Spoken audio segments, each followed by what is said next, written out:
What is good, y'all? Welcome back to the year, bro. Welcome back to a brand new video. We are here and we are back with a brand new video for you guys. We have a lot to talk about in today's video. We have a recap. We have some trade rumors to address. We have a lot of stuff to go through. So just make sure you guys just stick around till the end of the video. Buckle up. I know a lot of you guys are going to be here for the trade rumors. A lot of you guys are going to be here for the game recap. Both are going to be covered in this video. If you guys are here for both, shout out to you. Make sure you guys watch both parts, because the first half is going to be me talking about the game, and then we're going to get into the trade rumors that broke yesterday from Shams. So yeah, make sure you guys leave a like, subscribe if you guys are new, turn on post notifications, comment down below your thoughts, and let's get right into it, man. So as you guys may or may not know, if you guys watched the video yesterday, I was at this game, the Heat Hornets game. I was at that game, and it was a really good game. It was a fun game. Hornets jumped out to an early lead, and then the Heat in the second quarter kind of took over, and then from there, I don't think we lost the lead once. The Hornets kind of had moments where they were coming back, in the third and the fourth. They made it close, but the Heat, since the second quarter, were pretty much in control of that game, and they just kind of took control, built a lead, even withstood the Hornets' runs, and then closed out the game at the end. First of all, I do want to say it was a very, very good experience. Watching these guys play for the first time this year. I just, you almost forget how big these players are in real life, bro. I was watching, I was like, yo, that's crazy. 6'7", Duncan Robinson. I was watching Duncan Robinson warm up. I was like, bro, he looks big. That was crazy. Because I haven't been to an NBA game in a while. So yeah. That was just one observation that I had, but that's besides the point. PJ Washington for the Hornets, though, bro, he was hitting every single shot, and he had me pissed, because I was like, bro, how is this guy hitting every single shot? I know he's good, and I've been somebody who's been asking for the Heat to trade for him for a while now, but bro, he put up, I think, a 30 piece. I think he had 32 or something. He was going crazy. Jimmy also had his 30 piece. He had 32 as well. He had a really good game. Listen, I think the Heat played well. I think the Heat played a good game. They got contributions from a lot of different people. Now, granted, it was the Hornets, and they were shorthanded. They were missing a couple of guys, like Hayward and Rozier, and obviously Brandon Miller, their sensational rookie from Bama. Listen, they were missing some guys, but it's fine. We were missing some players too. It happens. We were missing our leading scorer and our sixth man. We're missing a lot of, offense in tonight's game, and we still won this game, and we're on a 6-game winning streak now. 6-game winning streak for this team. We are officially the 3 seed. Now, the Pacers have the same record, but I think we are ahead in the standings by something. I don't know what it is, but yeah, we're the 3 seed now, and that's a big come up. We were dead last at one point, I'm pretty sure, in the East, and we jumped up from 15 to 3 in literally a span of a week. So you gotta love it. You gotta love what you're seeing from this team right now. They're playing incredible basketball. I do want to shout out a lot of players. Haywood Highsmith and Jaime Jaquez in particular, both of them, I think, have looked absolutely sensational in the minutes that they've been playing.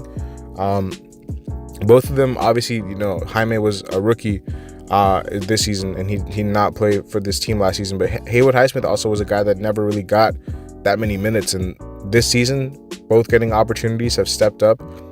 I think Jaime has played in every single fourth quarter of these past 6 games that we've won. He's been playing heavy minutes. In last night's game, I don't think I saw him sit in the fourth quarter once. I think he played the whole fourth quarter, just from what I saw. But I don't know if that's that might be the case, if I'm not mistaken. From what I when I was watching the game, he did not go to the bench one time during that whole fourth. I thought there was a moment where he might have, and I was like, bro, please, Spo, don't take him out. And Spo took out Haywood Highsmith for him. For Jimmy coming in, and left Jaquez in the game. That just shows you how much trust and belief this coaching staff has in this kid, because he's a rookie. He's literally a rookie. You forget that, because he's playing at such an experienced, veteran level, and he's playing with that poise. He's playing with that, demeanor that he's not even a rookie. He just doesn't look like a rookie, bro. He looks like he just looks like a polished seasoned vet, and he's just gonna get better and better. I have absolutely nothing but positive things to say about this kid, because he just looks extremely good. And I watched him all 4 years at UCLA. I knew he was going to be a really good player, but I did not know it was going to be this soon, where it was I knew it was going to be one of the quicker rookies to adjust, but he adjusted from game 1 in the preseason. That's how quick it was for him. And that is very rare to see. The fact that you just get that from somebody, like, we're I don't want us to take that for granted because, bro, what we have with him is special. Jaime Jaquez is special. Haywood Highsmith, defensively, is special. Offensively, he's putting it together.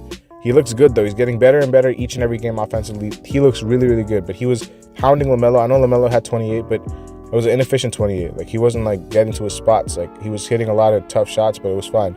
Haywood Highsmith was on him. Bam, I thought, had a great game, apart from the fact that Bam missed a couple of dunks. I don't know how he missed some of those dunks that he had, but he had a good game. I thought Bam had a good game. And then Jimmy, obviously, I think he had his best game of the season, the 32, and closed the game out for us. So you got nothing positive things to say. Duncan Robinson as well. Kyle Lowry, bro. Kyle Lowry sold my parlay of 2 threes, bro. He had 0 points, but that's besides the point. We won the game, so I don't care about that. But he got in foul trouble, so it was tough for him to get a footing into the game. Yeah, that's basically it's the recap of the game. We were back at it with the Nets on Thursday, so that's gonna be fun. It's gonna be again another road game. So we just lost to this team before the winning streak started. So we want to get our revenge and get that winning streak back on track. And yeah, we'll have a preview for that game, tomorrow. But let's just get into the trade rumors now because it's been 6.5 minutes. I do want to get into the trade rumors before we wrap up this video. So yesterday, Shams came out with a report saying that Zach Lavine and the Chicago Bulls are interested in a trade, and they're potentially open to seeking trades for Zach Lavine. The Bulls are interested, Zach Lavine is interested, and there looks to be sort of a mutual parting of ways there in the foreseeable future. The Chicago Bulls are not a good team. They have a good, talented roster on paper, but they just haven't been able to put it together. And Zach Lavine and DeMar DeRozan, it just hasn't worked out. It just hasn't. And Vucevic, like those three, like I get it. Missing Lonzo is huge for them, but they can't bank on Lonzo coming back because Lonzo is somebody who's missed last season. He's going to miss the entirety of this season. Like, he's not coming back anytime soon to save you guys. So a trade has to be made, and they're looking to trade Zach Lavine. And Zach Lavine is open to the possibility. And the Miami Heat, in Shams' article, were one of the teams who would be interested in Zach Lavine if he was to be traded. Now, listen, this might spew another whole road of trade rumors and jersey swaps and this and that for just us not to get him, like it was for Dame, KD, Mitchell, blah blah blah. I get it. Zach Lavine is not as good as any of those players, and I'm not really sure if I even would love Zach. It's not like I'm like, oh, we need Zach Lavine, because the way we're playing right now, like, I don't think we need anybody. I just think we need to get healthy. That's it. But it's always a bonus to add a guy who can drop 30 a night onto your team. Now, obviously, it's going to be tough to with the fit defensively, and people might be like, oh, why are you getting just names who can just put up points? Like, because I think offense is the one team that this team needs. I think defensively will always be okay no matter who we have. I think this team will always be okay defensively because of the scheme and because of the fact that we have Jimmy and Bam in the starting lineup and Haywood Highsmith. Defensively, I don't think it's going to be an issue.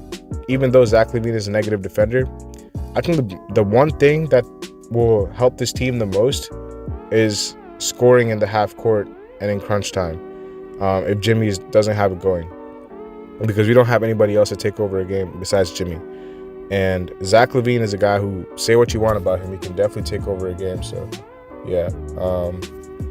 Listen, man, Zach Lavine is a very, very good player. He's not having a great season, but he did put up 50 earlier this season. Like, he's having an up and down year, but he's a very talented NBA scorer. Like, he's not much besides a scorer, but I think scoring is the one thing that this team can really, use to make it perfect. Like, our team is very good right now, but to make it perfect, if you just get a 3-level killer, I mean, just imagine, bro, like him, Hero, Jimmy, and Bam. Like, yeah, him and Hero aren't the best defensively. Hero's getting better, but I like that a lot offensively because that gives you a whole nother look. Now, who you give up for him? People will be like, you have to give up Hero. If you have to give up Hero, we're not doing the trade. Hang up the phone right now. That is the one main thing.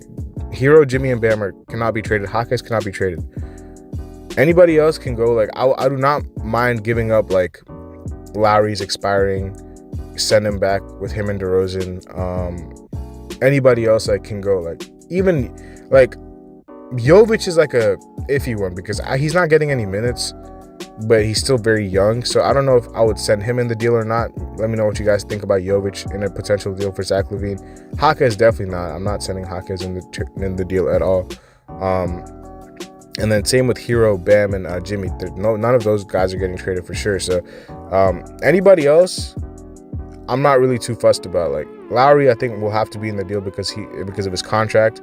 He can go. Like he's had some good games, but you know it's been more bad than good in the Heat uniform. And yeah, like I don't really have like an attachment to Kyle Lowry. Like he's averaging 6 points a game. Like it's not a big deal if we lose him. And I know points are not everything. I know he does a lot of little things defensively, intangibles, blah, blah, blah, playmaking. But I think we can definitely, you know, replace that pretty easily. I don't think we need to worry about losing out on Kyle Lowry in 2023. Zach Lavine is a lot better. So if it's Kyle Lowry, some picks, and Jovic, then you do the trade, I think. I don't think you're giving up anything substantial. Caleb Martin is another iffy one. Would you give up Caleb Martin or not? I think Caleb Martin has to stay because he does a lot of things for this team that will be needed in the playoffs. You know, we don't really have. If we're giving up Caleb Martin, we're losing out on a defender in this trade to get a player who doesn't play defense. So I don't think Caleb Martin can be traded either. Same with Highsmith, same with Jaquez, same with Bam, Jimmy, and Tyler. None of those guys can get traded. So at this point, like, who do we really have to offer? We just have Kyle's expiring contract. We have a couple of picks, and we have Jovic, and that's about it. Like, I don't know if the Bulls would be extremely enticed by that offer, but Zach Lavine definitely has less value than Dame, Donovan Mitchell, KD, Beal. Maybe not Beal, but Beal and Zach Lavine probably have the same type of value, similar. And I think Beal got them Chris Paul and Ryan and somebody else. I think Landry Shamet, and a couple of swaps or seconds or whatever. It's very similar to the deal that we'd be offering the Bulls if we were interested in Zach Lavine. So, listen, I'm not saying we should be like, this is not like Dame where I'm like, we should be all in on this. If we don't get Zach Lavine, I'm not losing any sleep over it. It's whatever. Like, he's good, but with the way the team is playing right now, like, I'm not really too worried about if we don't get Zach Lavine or not. But it's definitely something they should consider because he is a very, very good NBA player, and he's definitely somebody who can help with what we need, which is a scorer. We don't really have, enough offense on this team come playoff time, in my opinion, which I feel like will definitely be something that gets tested. The Achilles heel of this team is always going to be their offense. Their defense is always going to be okay no matter what, but the scoring is the part that needs to be, addressed. And even though we're 7-4, we can always improve. Can always improve. And people will be like, well, how does he fit with Tyler? This, that. Listen, NBA players like Tyler Hero, Zach Lavine, like Jimmy, Bam, like these guys are 4 players, especially the big 3 that we already have. They're winners. They will figure a way out, whether it's Hero being more of a playmaker or Jimmy being more of a playmaker. I don't want it to be the sort like where we're looking at the Clippers right now and they're just not coexisting, but it won't be like that because all 4 of these guys can play it well without the ball. Jimmy's probably the worst at it because he's not the best shooter. But Jimmy's a very good cutter. Jimmy's a very good passer. He can definitely do a lot of things off the ball that will help this team. And Hero and Lavine can both play on and off the ball, which is why I like the fit a lot offensively. Hero can play on the ball. He can play off the ball. Same with Zach. Bam is obviously one of the best centers in the NBA. Can definitely do a lot of things both offensively and defensively. And then same with Jimmy. So I think it'll work out.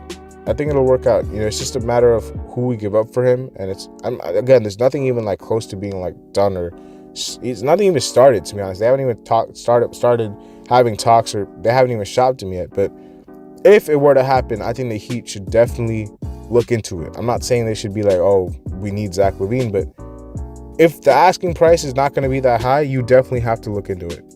And yeah, that's basically where I stand with that. We're gonna wrap it up here, man. Make sure you guys like the video, subscribe if you guys are new, comment down below what you guys think. I'll see y'all later as always, man. Peace.